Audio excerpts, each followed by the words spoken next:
Assalamualaikum warahmatullahi wabarakatuh. Pada kesempatan kali ini, saya akan membahas mengenai teori pengkondisian operan atau operan conditioning menurut B.F. Skinner. Pengkondisian operan merupakan salah satu teori belajar dalam psikologi behavioristik yang dikembangkan oleh B.F. Skinner. Teori ini menjelaskan bahwa perilaku seseorang dapat dibentuk, dipertahankan, atau diubah melalui konsekuensi yang diterima setelah perilaku tersebut muncul.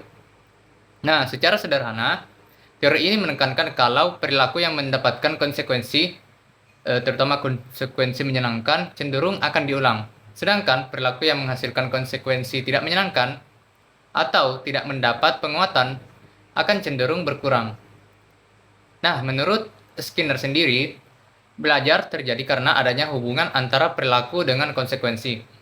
Artinya, seseorang akan belajar dari pengalaman terhadap apa yang terjadi setelah ia melakukan suatu tindakan.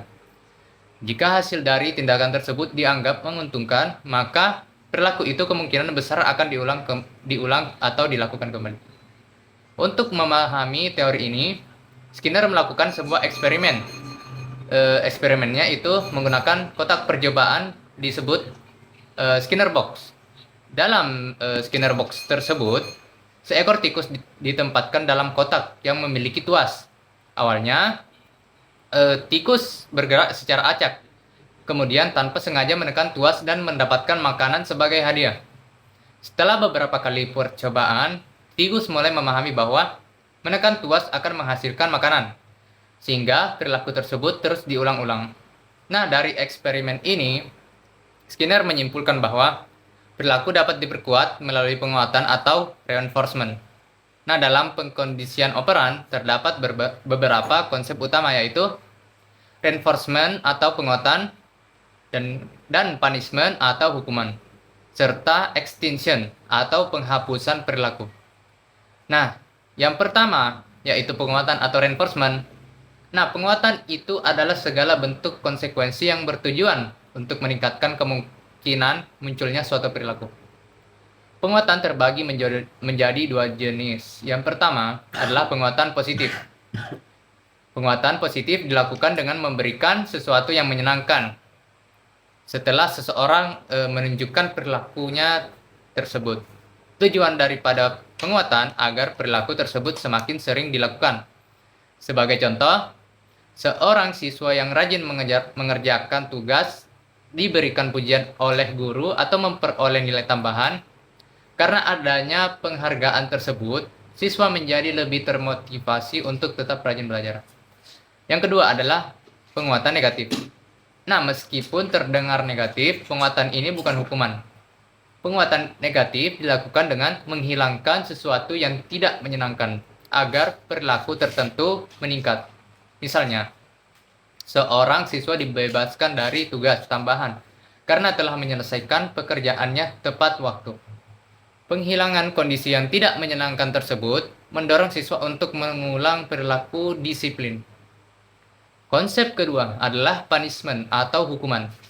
Hukuman bertujuan untuk menurunkan atau mengurangi frekuensi perilaku yang tidak diinginkan.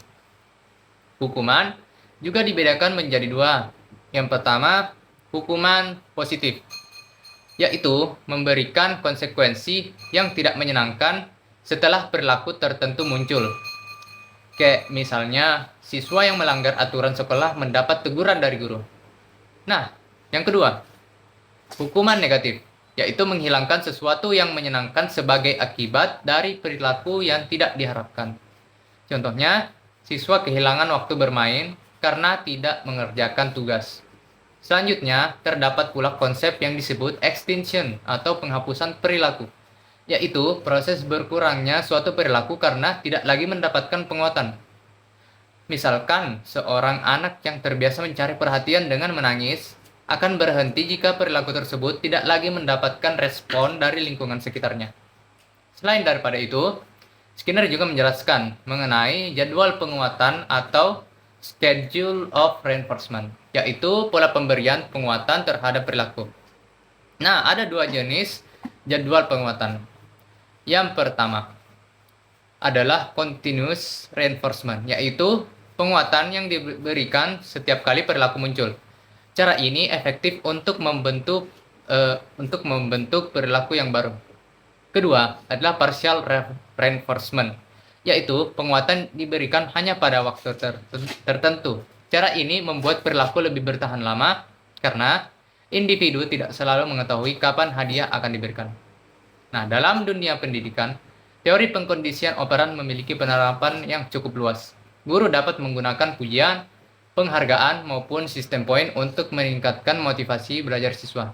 Sebaliknya, perilaku yang kurang sesuai dapat dikurangi melalui aturan dan konsekuensi yang jelas. Namun, teori Skinner juga memiliki beberapa kelebihan dan kelemahannya. Yang pertama kelebihannya itu, teori ini efektif dalam membentuk perilaku juga mudah diterapkan dan dapat diamati secara langsung. Akan tetapi kelemahannya adalah teori ini lebih menekankan perilaku yang tampak dan kurang memperhatikan proses berpikir, emosi, maupun faktor internal individu. Nah, sebagai kesimpulan, pengkondisian operan menurut B.F. Skinner merupakan teori belajar yang menjelaskan bahwa perilaku dipengaruhi oleh konsekuensi yang diterima setelah perilaku dilakukan. Melalui penguatan dan hukuman, perilaku dapat dibentuk, dipertahankan, maupun dikurangi. Oleh karena itu, teori ini banyak diterapkan dalam pendidikan, pengasuhan, dan pembentukan perilaku sehari-hari. Nah, sekian penjelasan dari saya mengenai pengkondisian operan. Terima kasih. Assalamualaikum warahmatullahi wabarakatuh.